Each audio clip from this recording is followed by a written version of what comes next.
Hello everyone, my name is Sonia. Today we will discuss about a topic that is educational thoughts of John Dewey. So let's start. शुरू करने से पहले सबसे पहले हमें ये पता होना चाहिए कि जॉन ड्यूई कौन थे। जॉन ड्यूई थे वो one of the greatest American modern thinkers में से एक थे। फिलोसोफर थे, एजुकेशनिस्ट थे, जो कि वेरमोंट में उनका जन्म हुआ था 1859 में। उनके फादर एक ऑर्डिनरी शॉपकीपर थे। वो एक रूरल एनवायरनमेंट के अंदर उनका ब्रॉटअप हुआ था। उन्होंने अपनी पीएचडी की डिग्री फिलॉसफी के अंदर ली थी जॉन हॉपकिंस यूनिवर्सिटी से। वो लेक्चरर रहे यूनिवर्सिटी ऑफ मिचिगन में कुछ समय के लिए।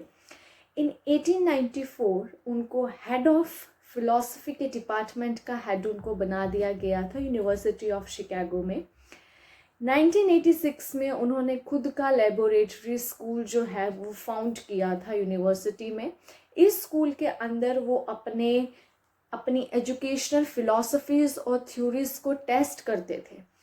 ये वही स्कूल है जहाँ से उनको वर्ल्ड फेम मिला था और उनकी जो मृत्यु है वो 1952 में हो गई थी। Now we have John Dewey's educational philosophy. सबसे पहले तो इसमें उन्होंने मीनिंग ऑफ एजुकेशन दिया है कि according to John Dewey education क्या है। That education is the development of all those capacities in the individual which will enable him to control his environment and fulfill his possibilities। उनके हिसाब से education वो development है capacities की एक individual के अंदर जिससे वो खुद के इन्वायरमेंट को कंट्रोल कर सकता है और अपने पॉसिबिलिटीज़ को फुलफिल कर सकता है। ये जो डेफिनेशन है इसने इम्प्लाई किया है कि जो एजुकेशन है उसकी दो इम्पॉर्टेंट साइड्स हैं। पहली है साइकोलॉजिकल, दूसरी है सोशोलॉजिकल। जो साइकोलॉजिकल है that is the basis of education. ठीक है, उसमें क्या है, it includes the study of child. उसके इंस्टिंक्ट्स क्या है, बच्चे के इनेट पावर्स क्या है, उसकी स्टडी। ठीक है, चाइल्ड जो है वो स्टार्टिंग पॉइंट है ऑफ ऑल द एजुकेशन। दूसरा है हमारे पास सोशोलॉजिकल साइड। सोशोलॉजिकल साइड जो है वो भी इक्वली इम्पॉर्टेंट है और एम्फसाइज करती है सोशल कंडीशंस की ज़रूरतों को जिसमें एक बच्चा रह रहा है या ग्रो कर रहा है for the society to which he belongs. ठीक है, तो ये दो इम्पॉर्टेंट साइड्स हैं जो डेफिनेशन जो है वो इम्प्लाई कर रही है। जॉन ड्यूई के according all education proceeds by the participation of the individual in social consciousness of the race. कि जितनी भी एजुकेशन है वो प्रोसीड करती है एक इंडिविजुअल के पार्टिसिपेशन से। पार्टिसिपेशन ऑफ द इंडिविजुअल किसमें, social consciousness of the race. So next is characteristics of education. तो ड्यूई के अकॉर्डिंग 4 कैरेक्टरिस्टिक्स ऑफ एजुकेशन है। सबसे पहला है एजुकेशन एज लाइफ। ड्यूई ने एम्फसाइज किया कि जो एजुकेशन है वो एक लाइफ के लिए बहुत ही ज़्यादा नेसेसरी है। अब हम ये कहते हैं कि जो एजुकेशन है वो हमें ज़िंदगी के लिए तैयार करता है, बट ऐसा नहीं था जॉन ड्यूई के अकॉर्डिंग। उनके अकॉर्डिंग जो एजुकेशन है वो खुद में ही एक लाइफ है। एजुकेशन इज लाइफ इटसेल्फ, उनका कहना था। लाइफ जो है वो बाय प्रोडक्ट ऑफ एक्टिविटीज़ है और इन्हीं एक्टिविटीज़ से जो एजुकेशन है वो आती है। हम एक्टिविटीज़ करते हैं, हम उन एक्टिविटीज़ से सीखते हैं, हम उन एक्टिविटीज़ से एजुकेट हो रहे हैं। डैट इज़ इसलिए उन्हीं एक्टिविटीज़ से जो एजुकेशन है वो बोर्न आउट हो रही है।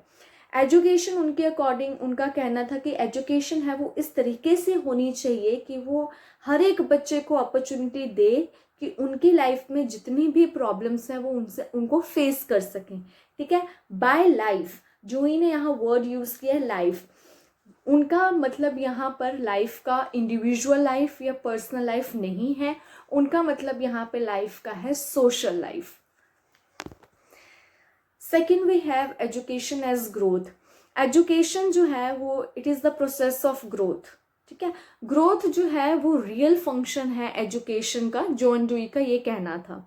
एजुकेशन जो है वो इनेबल करती है इंडिविजुअल को कि वो मैक्सिमम उसकी ग्रोथ हो। जो वर्ड्स हैं जॉन ड्यूई के वो ये हैं कि ग्रोथ अनलिमिटेड एंड इलिमिटेबल। ठीक है, ये ट्रू ऑब्जेक्टिव है एजुकेशन का। जो एंड ऑफ एजुकेशन है वो यही है कि more growth and still more growth. ठीक है। तो ये ड्यूटी है टीचर की कि वो फैसिलिटेट करे the process of proper growth. The third one is the education as social efficiency. अगर हम सोशोलॉजिकल साइड पे देखें तो ड्यूई ने एजुकेशन को एक सोशलाइजिंग एजेंट की तरह रिगार्ड किया है। एजुकेशन जो है वो सोशल कंटिन्यूटी है लाइफ की। मैन जो है वो एक सोशल एनिमल है और एजुकेशन के थ्रू ही वो अपने अंदर रीजनिंग और सोशल रिलेशनशिप्स जो है वो डेवलप करता है और जो सोशली एफिशिएंट और वो सोशली एफिशिएंट बन जाता है। ठीक है। सोशल एफिशिएंसी यहाँ पे इंक्लूड करती है economic and cultural efficiency. Fourth is education as continuous reconstruction of experience. तो जॉन डुई के अकॉर्डिंग जो एजुकेशन है वो एक ऐसा प्रोसेस है जिससे हमारी कॉन्टिन्यूस रिकंस्ट्रक्शन होती रहती है एक्सपीरियंस की। Education is by experience, for experience and of experience. Experience एक सिर्फ एक लौता सोर्स है ट्रू नॉलेज का। ठीक है। One experience leads to further. अगर हम एक चीज़ का एक्सपीरियंस करते हैं उससे हमें और चीज़ों का एक्सपीरियंस आता है। इसलिए जो एक्सपीरियंस है वो रिवाइज्ड भी होता है, रिकंस्ट्रक्ट भी होता है, रिकॉग्नाइज्ड भी होता है। ये जो रिवाइजिंग ऑफ एक्सपीरियंस है, जब हम बार बार एक्सपीरियंस को रिवाइज करते हैं उसको हम एजुकेशन कहते हैं। ठीक है। तो इसीलिए हमें ज़रूरी है कि हमारी कॉन्टिन्यूस रिकंस्ट्रक्शन होती रहे एक्सपीरियंस की, ताकि जो मैन है वो फिजिकली, मेंटली, सोशली और मॉरली जो है वो ग्रो कर सके। अब हमारे पास आते हैं Dewey and aims of education. According to John Dewey, aim of education may be classified under two categories. दो कैटेगरीज में उन्होंने उसको क्लासीफाई किया है। First one is the approximate aims, second one is the ultimate aims. तो सबसे पहले बात करते हैं अप्रॉक्सीमेट एम्स की। जो अप्रॉक्सीमेट एम्स ऑफ एजुकेशन है may be classified as under, उनको फिर आगे दो में क्लासीफाई किया है। सबसे पहले प्रॉपर एडजस्टमेंट। जो मेन प्रॉब्लम होती है हर एक ह्यूमन बीइंग की, वो प्रॉब्लम होती है एडजस्टमेंट की। ठीक है। तो जॉन के अकॉर्डिंग जो एजुकेशन है वो इनेबल करती है चाइल्ड को कि वो अपने आसपास के सोशल इवेंट्स या अफेयर्स जो भी होते हैं उनको अंडरस्टैंड करे, जिसकी वजह से उनको एडजस्टमेंट्स करने में हेल्प मिले और वो अपने इन्वायरमेंट को भी मैनिपुलेट कर सके। ठीक है। Second is rich and better present life. Education जो है वो बच्चे के अंदर उन क्वालिटीज को डेवलप करती है जिससे कि उनकी प्रेजेंट लाइफ जो है वो रिचर, बेटर बन जाती है और उन्हें अच्छे वैल्यूज की क्रिएशन होती है और वो जो भी उनकी प्रोग्रेस है उनको वो मेंटेन कर पाते हैं। That is rich and better present life. उनकी जो एजुकेशन की वजह से जो उनका प्रेजेंट लाइफ है वो बेटर होती है। ठीक है। नेक्स्ट है हमारे पास अल्टीमेट एम। जो अल्टीमेट एम का यहाँ पर जॉन डुई का कहना सिर्फ यही है कि जो एजुकेशन है that is growth, more growth and still more growth. Growth growth growth is education. That the ultimate aim of all educative process is growth, more growth and still more growth. That is the ultimate aim. Now next we have Dewey's concept of curriculum. तो Dewey के कोई rigid view नहीं थे curriculum को लेके. He held that the curriculum and the method of education should be determined by child's interest, instincts and abilities.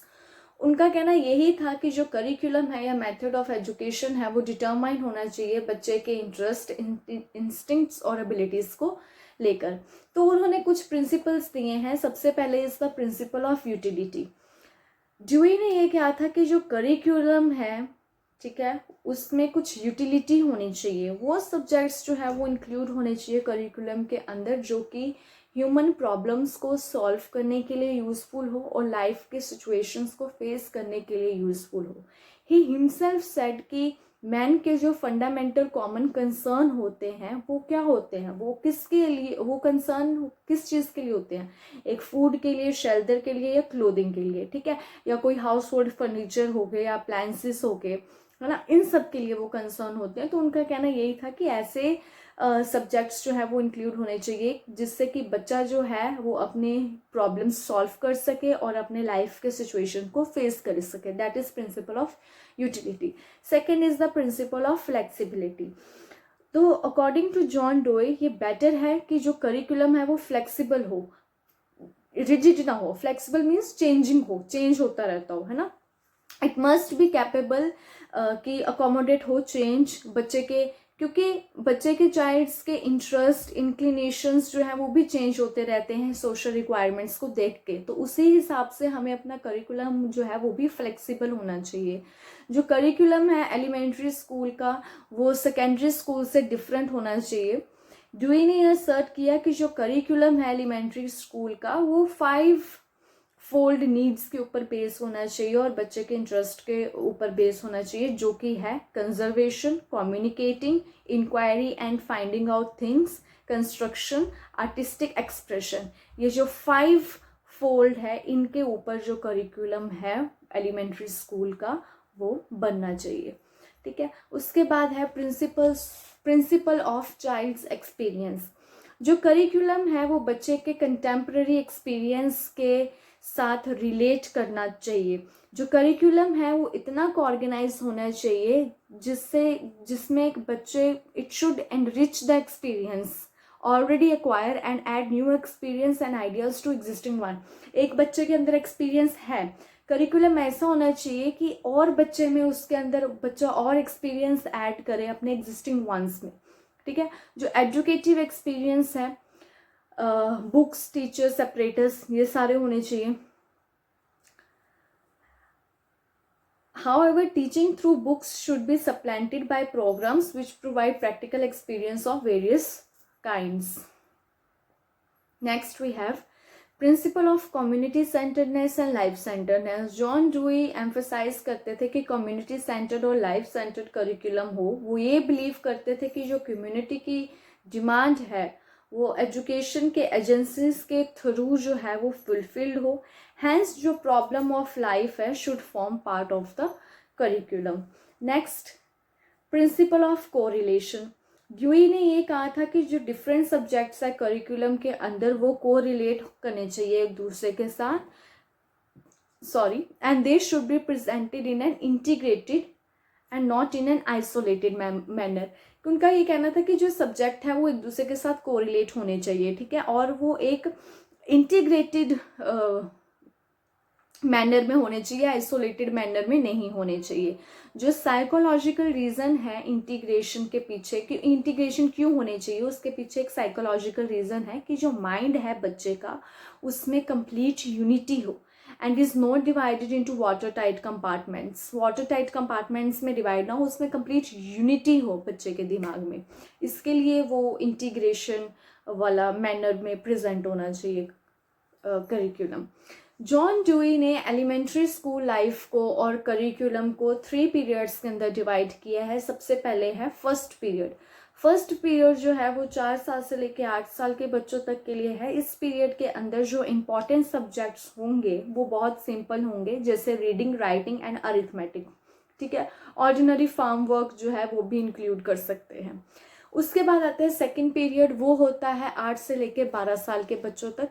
इस stage में जो सोशल स्टडीज़ है या एक्सपेरिमेंटल साइंस है वो बच्चों को पढ़ाना चाहिए। ये जो सब्जेक्ट्स हैं ये हेल्प करेंगे बच्चों के जो क्यूरियोसिटी होती है ना उसको सेटिस्फाई करेंगे, वो सोशल प्रोसेस को अंडरस्टैंड करेंगे और सोशल स्ट्रक्चर के अंदर पार्टिसिपेट भी करेंगे। Last is the third period. जो थर्ड पीरियड है ये 12 साल से आगे वाले जितने भी बच्चे हैं, 12 साल से ऊपर वाले जितने भी बच्चे हैं उनके लिए है। इस स्टेज में जो चाइल्ड है उसके पास इतनी की कैपेसिटी होती है कि वो प्रॉब्लम्स क्रिएट भी कर सकता है और उसको सॉल्व भी कर सकता है। हैंस जैसे problem of agriculture, consumption, production, transportation, exchange and distribution should constitute part of the curriculum. तो ये सारा agriculture, consumption, production, transportation, exchange and distribution ये सारा जो है ये करिकुलम का पार्ट होना चाहिए in the third period. Okay, now is Dewey and method of teaching. Dewey advocated that जो मेथड ऑफ टीचिंग जो है वो इन कुछ प्रिंसिपल्स के ऊपर बेस्ड होने चाहिए. सबसे पहले आता है हमारे पास principle of child's interest. Dewey के अकॉर्डिंग जो चाइल्ड है वो सेंटर ऑफ एजुकेशन है और उसके जो इंटरेस्ट है और फैकल्टी है वो सबसे ज़्यादा मैटर करती है. ठीक है, जो बच्चे का इंटरेस्ट है वो नए सब्जेक्ट को देख के राउज करता है, पैदा होता है ना. In the words of John dewy, the genuine principle of interest is the principle of recognized identity of the proposed line of action with the self, that it lies in the direction of agents in self-expression. Next is the principle of learning through activity. Dewey ने ये assert किया है कि जो learning है वो purposeful activities के through ही हो सकती है और एक्चुअल लाइफ एक्सपीरियंस के थ्रू होती है. एवरी चाइल्ड जो है उसको एक एक्टिविटी के अंदर पार्टिसिपेट करना चाहिए और लाइफ एक्सपीरियंस को गेन करना चाहिए. जो टीचर है उसको प्रेजेंट करनी चाहिए एक्टिविटी, किसी personal problem in the form of personal problem दे दिया जो कि बच्चे के अंदर, जो कि बच्चे को नेचुरली अट्रैक्ट करे. जो अप्रोच है convert the school into dynamic living society, जहाँ पे कंट्रीब्यूशन, हर एक की कंट्रीब्यूशन जो है वो वेलकम की जाती है कि हर एक जो बंदा है वो कंट्रीब्यूट कर सकता है. Next is emphasise on self education, play way and creative self expression. Dewey emphasise करते थे सेल्फ एजुकेशन पे, प्ले वे पे और क्रिएटिव सेल्फ एक्सप्रेशन पे. ड्यूई ने ये स्टेट किया था कि जो हर एक बच्चा है वो अपने तरीके से सीखता है, तो उन्होंने एम्फसाइज किया सेल्फ एजुकेशन मेथड में, जिसमें हम खुद से ही पढ़ते हैं, डैट इज सेल्फ एजुकेशन. उनका ये मानना था that play naturally attracts the attention of the child. उसके बाद उन्होंने बोला प्ले वे मेथड, अब बच्चा खेलेगा तो वो बच्चा नेचुरली अट्रैक्ट होता है, उसकी अटेंशन नेचुरली अट्रैक्ट हो जाती है. हैंस जो उन्होंने इम्पॉर्टेंस बताया है प्ले वे मेथड का, तो उन्होंने ये भी बोला है that every child has got the power of self expression. So इन सब से बच्चे में सेल्फ एक्सप्रेशन की पावर भी आ जाती है. Next is the emphasise on self comment and discipline. Dewey ने एम्फसाइज किया सेल्फ कमेंट एंड डिसिप्लिन के ऊपर. उन्होंने ये बोला है कि यहाँ पे किसी भी अथॉरिटी की इम्पोजिशन नहीं है. He emphasize on the social aspect of discipline. Individual aspect पे नहीं उन्होंने एम्फसाइज किया, उन्होंने social aspect of individual of discipline पे एम्फसाइज किया. वो ये बिलीव करते थे कि जो कोऑपरेटिव लिविंग है, दूसरों के साथ रहना, वो right discipline, morals, habits, interest and attitudes जो है वो इनकलकेट करते हैं एक बच्चे के अंदर. उनका कहना था, उनका बिलीव, उनका मानना था कि जो कोऑपरेटिव लिविंग है, जब कोऑपरेटिव लिविंग के जब हम दूसरों के साथ रहते हैं, उससे वो उस कोऑपरेटिव लिविंग से दूसरों के साथ जब हम रहते हैं उससे हमारे अंदर right discipline, morals, habit, interest और एटीट्यूड हमारा, हमें पॉजिटिव एटीट्यूड हमारे में आता है. Next is the project and problem method. Most important method जो जॉन ड्यूई का था वो यही था, प्रोजेक्ट मेथड और प्रॉब्लम मेथड, जो कि प्यूपल के पर्पस, नीड, इंटरेस्ट और सेल्फ एक्टिविटी के ऊपर एम्फसाइज करता था.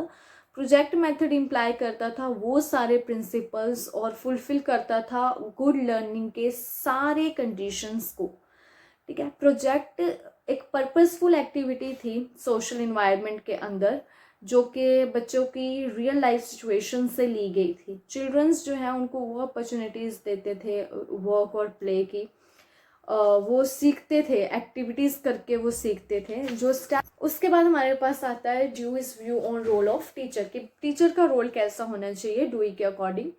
जो टीचर है वो एक सोसाइटी के अंदर टीचर को भगवान का दर्जा दिया जाता है. Teacher is representative of God. ठीक है, जो school inspectors are not to criticise the work of the teacher. जो स्कूल इंस्पेक्टर्स हैं उनको टीचर के वर्क को क्रिटिसाइज नहीं करना चाहिए, रेदर देन उनकी हेल्प करनी चाहिए कि वो अपना काम जो है वो और एफिशिएंटली करें, उस अपने काम को इम्प्रूव करें, उनको सजेशंस या एडवाइस देकर. जो ये बिलीव करते थे कि टीचर के पास वो फ्रीडम होनी चाहिए कि वो करिकुलम जो है वो खुद फ्रेम कर सके, क्योंकि वो ही एक ऐसा टीचर ही एक ऐसा है जो कि बच्चों के साथ इंटरेक्ट करता है, तो उनसे ज़्यादा अच्छा कोई नहीं जानता कि करिकुलम कैसा होना चाहिए। तो जो टीचर है उसको ये फ्रीडम होनी चाहिए कि वो करिकुलम फ्रेम करे और स्कूल की एडमिनिस्ट्रेशन भी देखे, ठीक है। टीचर जो है उसको प्लान करने चाहिए, एक्सपेरिमेंट्स को कंडक्ट करना चाहिए उनको बेटर कंडीशंस में, और जो उनकी मेथड ऑफ टीचिंग है उसको भी अच्छे से कंडक्ट करना चाहिए। पर इन सब चीज़ों को बच्चे के इंटरेस्ट के और सोसाइटी के इंटरेस्ट के अकॉर्डिंग करना चाहिए। उनको बच्चे के और सोसाइटी के इंटरेस्ट को दिमाग में रखते हुए ही मेथड्स ऑफ टीचिंग भी कराने चाहिए और एक्सपेरिमेंट्स भी कंडक्ट करने चाहिए।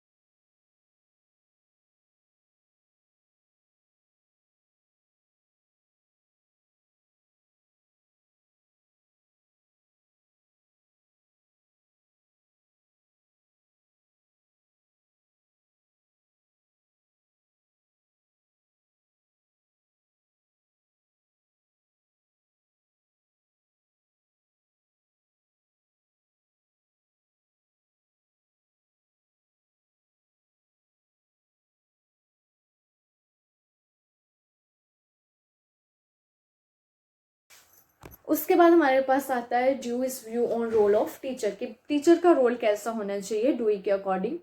जो टीचर है वो एक सोसाइटी के अंदर टीचर को भगवान का दर्जा दिया जाता है। Teacher is representative of God, ठीक है। जो school inspectors are not to criticise the work of the teacher, जो स्कूल इंस्पेक्टर्स हैं उनको टीचर के वर्क को क्रिटिसाइज नहीं करना चाहिए, रेदर देन उनकी हेल्प करनी चाहिए कि वो अपना काम जो है वो और एफिशिएंटली करे, उस अपने काम को इम्प्रूव करें, उनको सजेशंस या एडवाइस देकर।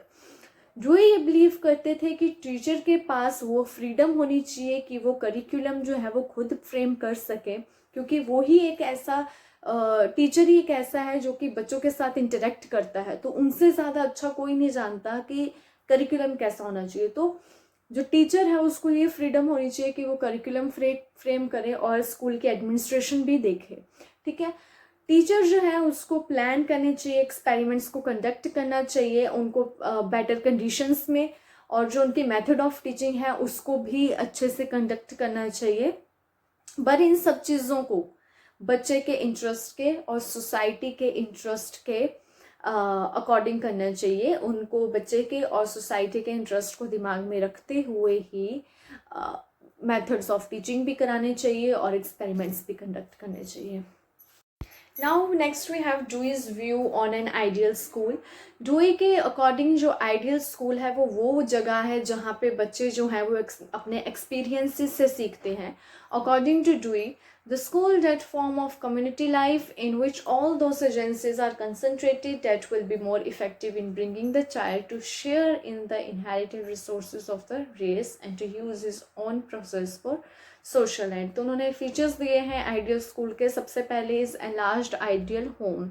तो डुई का मतलब था कि जो आइडियल स्कूल है वो एक, हम कह सकते हैं, बड़ा सा घर है जहाँ पे बहुत बड़ी फैमिली है, वेयर जहाँ पे ट्रेनिंग जो है वो बहुत परफेक्ट दी जाती है, बेटर इक्विपमेंट्स के साथ दी जाती है और साइंटिफिक गाइडेंस भी दी जाती है। It means that the atmosphere एक लव और अफेक्शन का एटमोसफियर है जो कि एक फैमिली में होता है, वो इस स्कूल में भी मिलता है ना। It should preserve, continued and rebuild the child's home activities. Second is society in miniature. Dewey consider करता है आइडियल स्कूल को as a society in miniature. इसमें ये स्कूल जो है हेल्प करता है बच्चे के अंदर सोशल कॉन्शियसनेस लेके आता है, सोशल लॉयल्टी लेके आता है। ये दूसरों के साथ, अदर सोशल एजेंसीज के साथ इंटरेक्ट करना सिखाता है, जैसे होम, कम्युनिटी एक्सेट्रा। ये एम्पल ऑफ अपॉर्चुनिटीज़ देता है बच्चे को कि वो कंस्ट्रक्ट करे और अपने एक्सपीरियंस को रिकंस्ट्रक्ट और कंस्ट्रक्ट करे। Third is child centred institution. Dewey regard करते हैं आइडियल स्कूल को as a child centred institution, जहाँ पे इंडिविजुअल डिफरेंसेस का जो है अच्छे से ख्याल रखा जाता है। इंडिविजुअल डिफरेंसेस हो गए, जैसे कि हर एक बच्चा एक दूसरे से डिफरेंट है, सेम नहीं होता। एजुकेशन जो है वो नीड्स, इंटरेस्ट और बच्चे की पोटेंशियलिटीज़ को देख के ऊपर बेस्ड देते हैं। जो चाइल्ड है वो सेंट्रल फिगर है स्कूल के अंदर, ठीक है। उसके बाद आता है हमारे पास, wait a minute,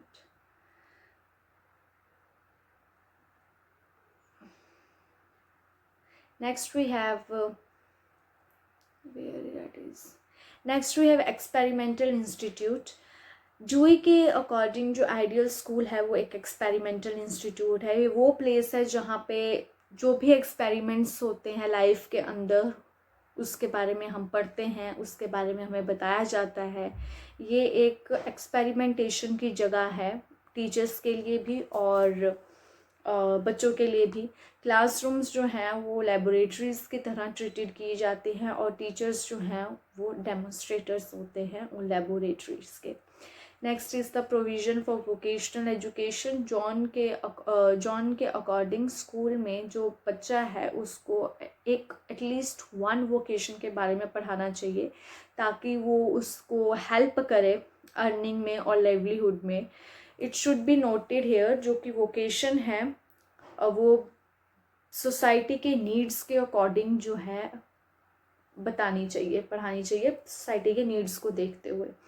provision for moral education, Dewey का फेथ है मोरल एजुकेशन के अंदर। उन्होंने एडवोकेट किया था moral education should not be given in the form of separate lesson की तरह मोरल एजुकेशन को नहीं देना है, एक्टिविटीज़ के फॉर्म में उनको देना है।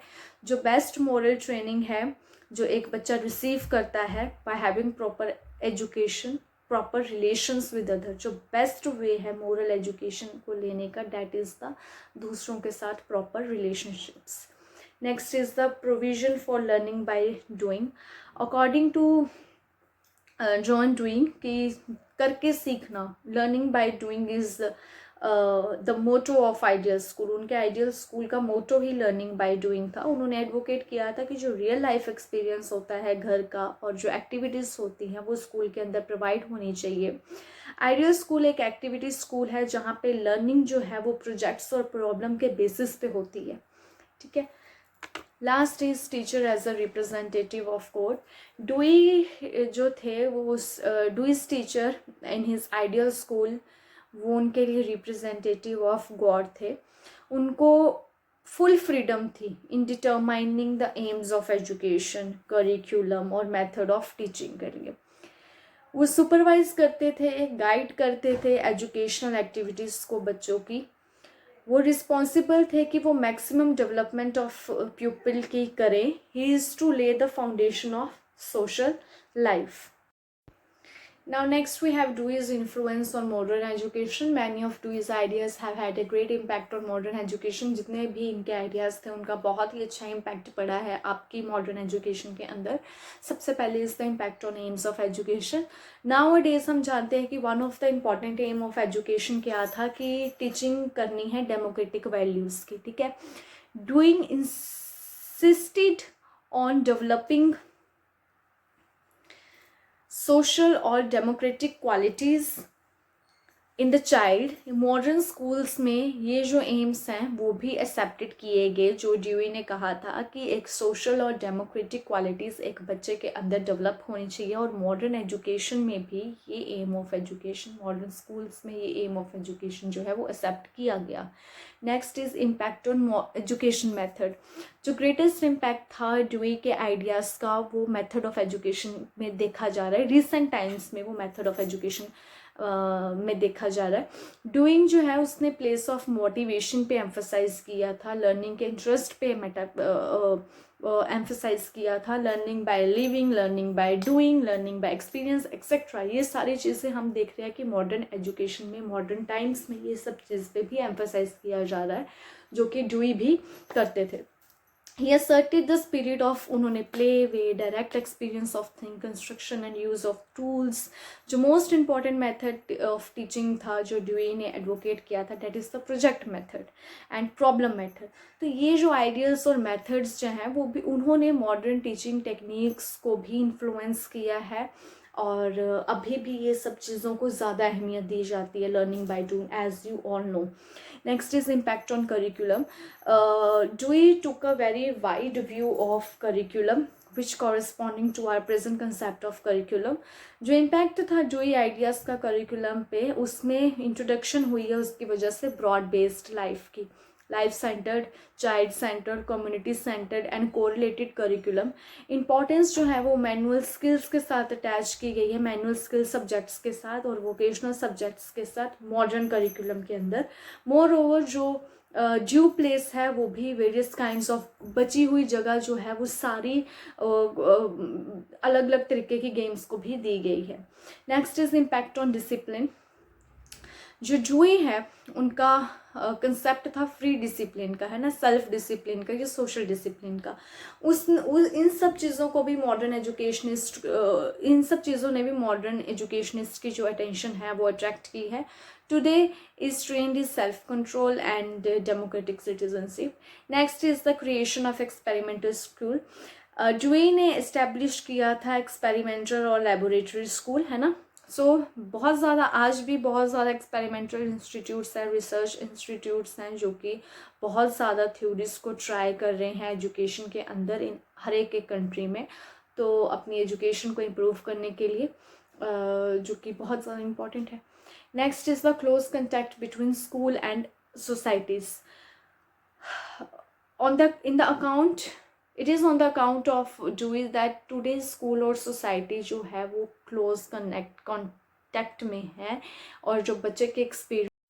नाउ वी हैव क्रिटिसिज्म कि किन किन बातों के लिए जो जॉन ड्यूई के एजुकेशनल थॉट्स उनको क्रिटिसाइज़ किया गया था. सबसे पहले is the absence of spiritual values. उनका यही कहना था कि जॉन ड्यूई की फ़िलासफ़ी के अंदर स्पिरिचुअल वैल्यूज़ है ही नहीं.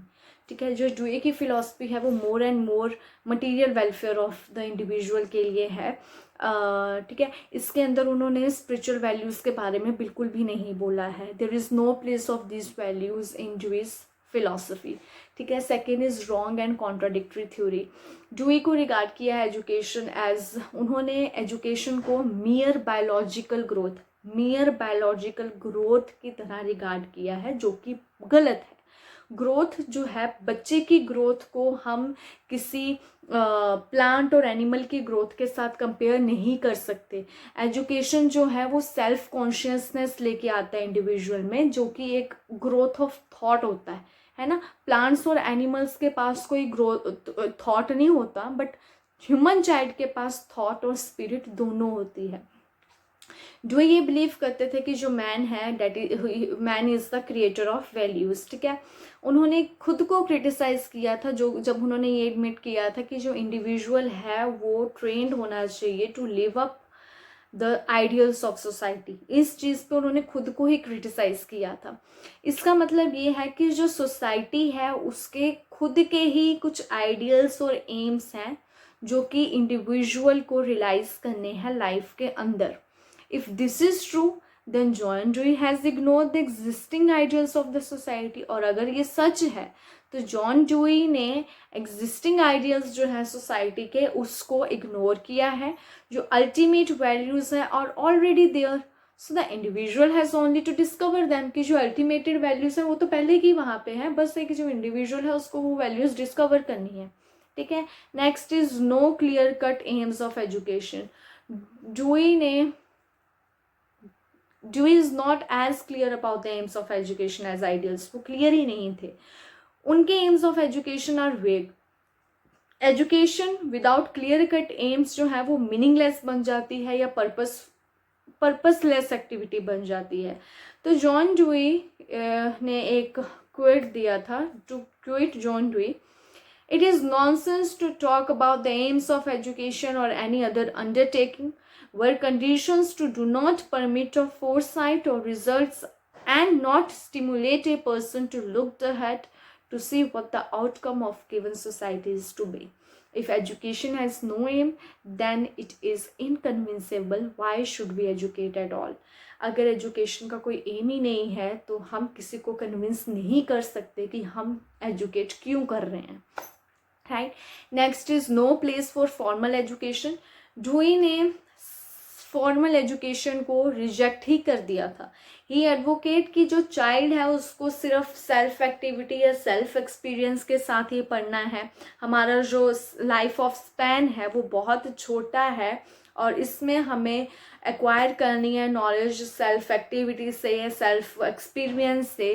We can learn things from the experience of other and this is observed in the shape of books which form part of formal education. मतलब उन्होंने फॉर्मल एजुकेशन को बिल्कुल ही ignore कर दिया था, बिल्कुल ही रिजेक्ट कर दिया था। उनका बस मानना था कि जो बच्चा है वो नॉलेज लेगा सेल्फ एक्टिविटीज़ या सेल्फ एक्सपीरियंसेस से। Last is conclusion. Dewey was a great educationist and a great philosopher. वो एक अच्छे एजुकेशनिस्ट और अच्छे फिलोसफर थे। उन्होंने प्रैक्टिकल और प्रोग्रेसिव आउटलुक दिया एजुकेशन को। वो रेवोल्यूशन लेकर आए हैं एजुकेशन की फील्ड में। ड्यूई के जो आइडियाज़ थे वो बहुत ही ज़्यादा अप्रिशिएट किए गए। He stood against the prevalent traditionalism in the school and tried to share the school on a new line. Education, in giving education its social significance, he placed the society under a deep debt of gratitude. Even today, modern education has incorporated most of his ideas and findings, जो कि हम अभी देख चुके हैं कि उन आज के टाइम पे भी जो मॉडर्न एजुकेशन है उनके बहुत ज़्यादा आइडियाज़ और फाइंडिंग्स को फॉलो करती है। Thank you very much.